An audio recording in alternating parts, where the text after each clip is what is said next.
What's going on YouTube? Official Keith here. Today we're going to talk about battery swap that I did for the car, and this battery swap can be done with pretty much any Charger or Challenger.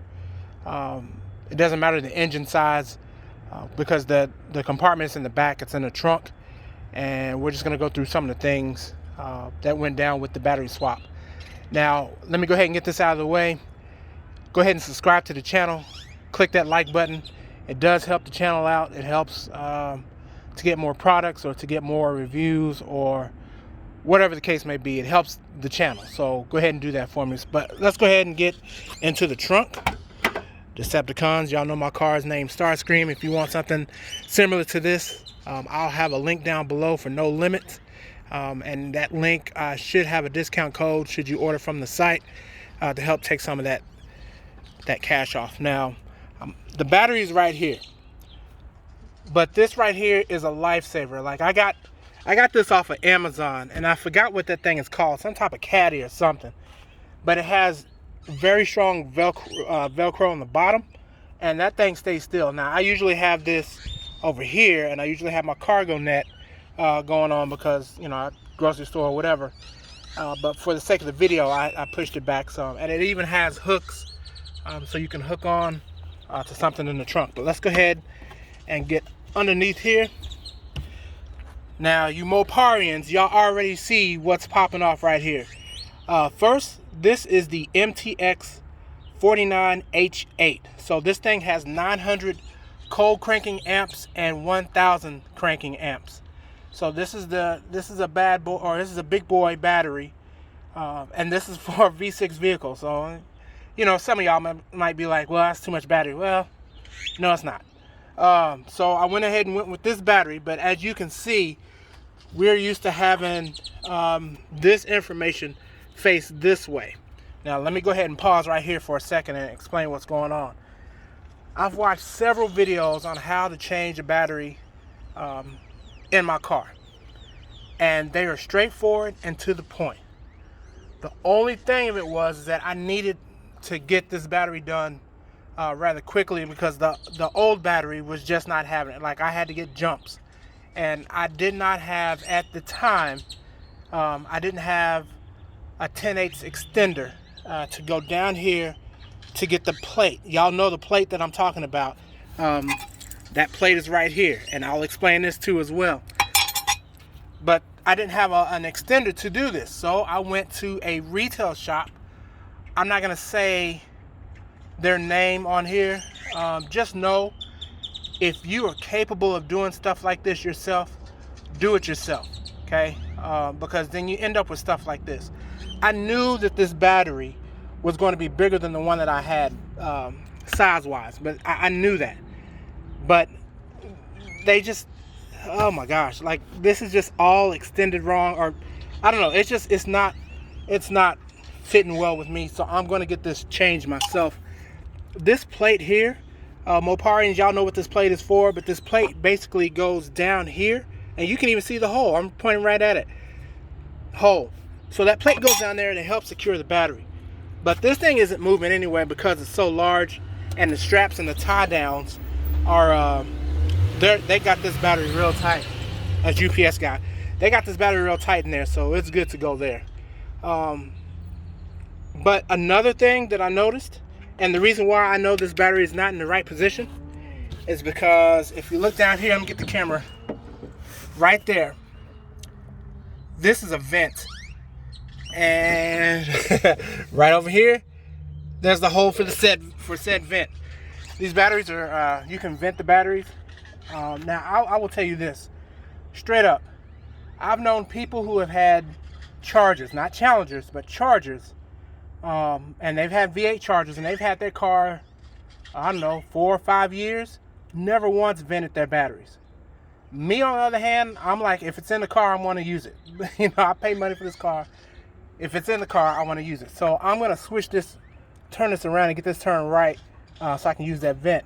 But I went to this place because at the time, this particular battery had a pretty decent price as opposed to going to AutoZone and picking this battery up. And so I went to this place to have it installed. Now, this particular place closes at 4 p.m. on Sundays, which is yesterday when I had it done, and my appointment was at 3, but they weren't able to get to my car until about 3:15. Now, come on, y'all. We work hard for the money, and when we know it's close to quitting time, we ready to start shutting stuff down. And I think that's one of the reasons why this battery is put in the way that it is. And the car runs fine, it works fine, but like I said, if I pay for something, then I want it to be used, and I don't want it to just be dangling around. So I'm definitely fixing that. But I'm saying all that to say, if you decide to do this on your own, first, make sure that you get, do your research on this and make sure that you get the battery that you feel is going to be right for your car. And then the second thing is just be careful when you're doing it, because you don't want to spark anything. You don't want to spark anything, and because if you spark something, then you could possibly mess up something else in the car's electric or electronic systems or whatever. Now, let's get back to why I got this battery in the first place. I got this battery because I have a semi-hardwired radar detector, as well as a 2-camera system. And the battery that was in here, I know it wasn't gonna hold too much longer for all that stuff that I had extra. Plus, I got something else coming, which I'm not gonna tell you about. That's gonna be another video. But and no, it's not speakers or subs. So just go ahead and get that out your head right now. But I just wanted a stronger battery so I can have better current, especially in the bad weather. Y'all know here in Texas last week it was quite a mess. Not saying it wasn't a mess anywhere else in the country, but in Texas, when you're not equipped and the infrastructure is not equipped, then it becomes a mess. So I just wanted that for peace of mind. This is the Interstate battery. Again, this is the MTX 49H8. I believe if you get the 49H7, that's going to have 850 cold cranking amps, and I think it's either 900 or 950 crank amps. So if ever anybody's out there wondering if this particular battery will fit in your V6 Charger or Challenger, there's your answer right there. It's a perfect fit. The tie down is really tight, so it's really not moving anywhere, but like I said, I'm gonna switch that around. But you just want to make sure that if you're gonna take your car somewhere to get worked on, you want to make sure that A, they really know what they're doing, and B, I would probably suggest not even going towards the end of the day. I didn't realize that they closed down until 4 o'clock on Sunday. I thought they stayed open until 6, but whatever. So yeah, I'll just definitely get that done, and I'm going to have another video on this battery just to give like a midweek review, maybe, or a 1-week review. Yeah, let's do that. I'll do a 1-week review on this battery.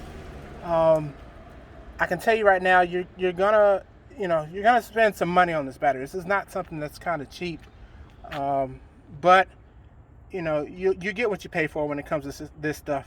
Batteries, I wouldn't slouch around on.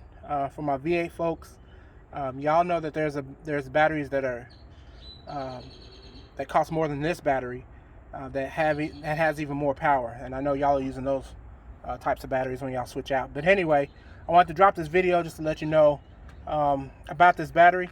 Should you decide to go ahead and switch this yourself, once you take the post off, you're gonna have this strap right here. You'll just loosen it up right there, and this plate, you'll have to unscrew the plate. So once you unscrew the plate, then you'll be able to take the battery out with these. You just use, depending on your battery, you can use, it'll have handles or whatever, so you just use these handles. You'll pull them up, take the battery to the place, swap it out, put this in, and you're good to go. Now, if I'm not mistaken, this particular battery has a 3 or 5 year warranty on there, and it has a 24-month exchange warranty. So within the first 24 months, if something pops off with the battery, I just take it back to the place where I got it, and they'll give me a brand new one. If it starts at the 25th month, then they're just going to give you the prorated portion of what you pay for the battery. Meaning, yeah, it'll be that's when the extra warranty comes in. So it'll definitely be covered, but not covered at 100%. Meaning, if you have to get another battery, then you're gonna have to pay a little bit of money. But paying a small amount of money is better than buying a whole nother battery again. So again, this is once again, this is the Interstate MTX 49H8, and this has been Official Keith. Shout out to everybody that's recovering in Texas and all over the country from the winter storms. And I hope y'all stay safe out there. Remember to mask up. And then shout out to everybody. Hopefully I'll be seeing some YouTubers, some Mopar YouTubers soon. There is a YouTuber meet in Dallas in April. Definitely looking to see my fam, Fast Gatto, Mama Gatto, and then Jeremy Barrett. Definitely looking to see them as well. So hopefully everything will go as planned. Social distancing, I'm sure, will be in somewhat of effect, and hopefully we'll have a good time. But anyway, this is Official Keith. You're now official, and we will see you later on this week.